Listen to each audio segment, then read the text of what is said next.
देवगिरी महाविद्यालय आणि मराठवाडा शिक्षण प्रसारक मंडळ हे पूर्णपणे बहुजनांच्या विद्यार्थ्यांच्या विरोधात काम करतोय, याचा मी अनुभव घेतला.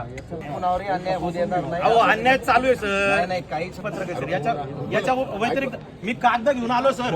मला सरांनी अभ्यास करायला मजबूर केलं. मला सांगा, असं तुम्ही कसं काय म्हणू शकता की याच्यानंतर विद्यार्थी संघटना घेऊन यायच्या नाही? तुम्हाला अधिकार आहे का?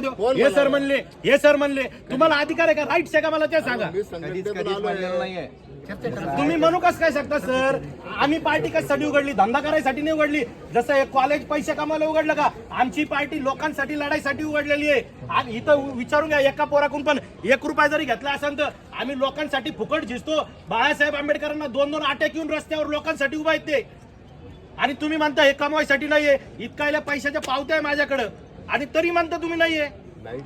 ऐका, 15 तारीख विद्यार्थ्यांना परीक्षा फॉर्म भरण्याची शेवटची तारीख आहे. सर ऐका, याचा विषय काय आहे? जेव्हा मी येतो तेव्हा वाढून मिळेल, पण विद्यार्थी किती? विद्यार्थी नेता हा त्यासाठी असतो की विद्यार्थ्यांच्या मागण्या मांडणं. याच्यावर आधी डिस्कशन झालेलं आहे. सरांसमोर झालंय. खंडागळे बोलीला, इकडचा स्कॉलरशिप वाला बोलीला, नाव मला माहिती नाही, सगळ्याला बोलिलं. त्यांना स्पष्ट भाषेत सांगितलं 100 रुपयावर ऍडमिशन करायचं. मग यावर्षी झालं का तसं? झालं ना. आता हे पोरं खोटं नका बोलू रे तुम्ही. झालं ऍडमिशन सर म्हणाले. काय सर, हे जी आहे एका पण मुलीकून पैसे घेतले नाही पाहिजे.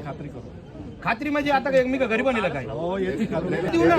त्याचं मला बोर्ड लावू द्या. इथं जे तुम्ही म्हणाले ना त्या शब्दाचा बोर्ड लावू द्या, म्हणजे चर्चा व्हायला नको परत त्याच्यावर. तुमचा वेळ खूप महत्वाचा आहे, माझा थोडासा महत्वाचा आहे. वाया नका जाऊ देऊ.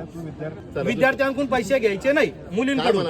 वाचून दे ना हे पूर्ण. असं काय तुम्ही वाचत नाही का जी आर? शासनाला इझी घेता का तुम्ही? मग शासनाचे 2024 जी आर आहे.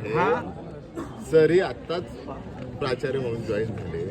2 महिने सरांसाठी परत काढायला पाहिजे नाही. प्रत्येक बाकीच्या मुलींना फ्री शिक्षण देणार का? हो, याप्रमाणे द्यावंच लागेल. बाकीच्या मुलींना द्यावंच लागेल. एका पण पोरीला याचा लाभ मिळालेला नाही. हा दुसरा मुद्दा, मागासवर्गीय विद्यार्थ्याकडून. सर, अॅट्रॉसिटीच्या कायद्याअंतर्गत मी देवगिरी महाविद्यालयावर आणि सन्मान्य पाटील सरावर मी गुन्हा दाखल करेल. का बरं? हसू नका सर, इजी नका घेऊ कायद्याला. डॉक्टर बाबासाहेब आंबेडकरांच्या कायद्याला इजी नका घेऊ साहेब. हसण्यावर घेऊच नका. आमचा जीव जाळून आम्ही हे कायदे बनवले. हसायसारखे कायदे आहेत का हे? पण मी दोषी कुठे आहे त्याच्यामध्ये? तुम्ही प्राचार्य कोण आहेत सर? तुम्ही प्राचार्य, तुमच्यावर करू सर गुन्हा दाखल? प्राचार्य कोण आहेत? तुम्ही आहेत ना. काउंटरवाले सांगतो कोण? पाटील सरांनी पैसे घ्यायचे सांगितले. ठीक आहे. मागासवर्गीय एकाही विद्यार्थ्याकडून 100 रुपयाच्या ऐवजी फीस घेतली नाही पाहिजे. सगळं आमचं शासन देणार. परत देऊ, हे करू, ते करू, आम्हाला नकोय.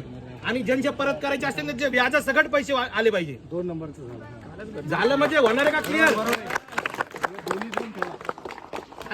मला ते निवेदन द्या. मला अभ्यास करून निवेदनाचं. मी एवढा अभ्यास करून केलं, तुम्ही थोडा अभ्यास करा सर त्याचा. हे दुसरा जी आर आणलाय मी. निवेदन नाही आणलं, जी आर आणलं. जी आर शासनाने विचारपूर्वक सचिवांनी बनवलेले जी आर आणले. तुम्ही ओपन वाल्यांचा विषय असा आहे, आता ज्याप्रमाणे आपण मागासवर्गीयांचं 100 रुपयात ऍडमिशन करतो, तसंच ओपन वाल्यांचं जेवढी त्यांना स्कॉलरशिप मिळते त्यांचं फक्त 9,000 रुपयात ऍडमिशन झालं पाहिजे. बरोबर? 9,035. ती 35 बी वाढून द्यायली का? एवढे प्रामाणिक विद्यार्थी आहेत. 35 पण सांगायली ती 35 आहेत म्हणून. तर ते 9 किती सांगायला भरायचे? आता 5,000 भरलेले, आता 18,300. 23,000 रुपये कशाचे? Forensic science second year. हे पैसे कशाचे आहेत सर? याच्यावर चर्चा झाली.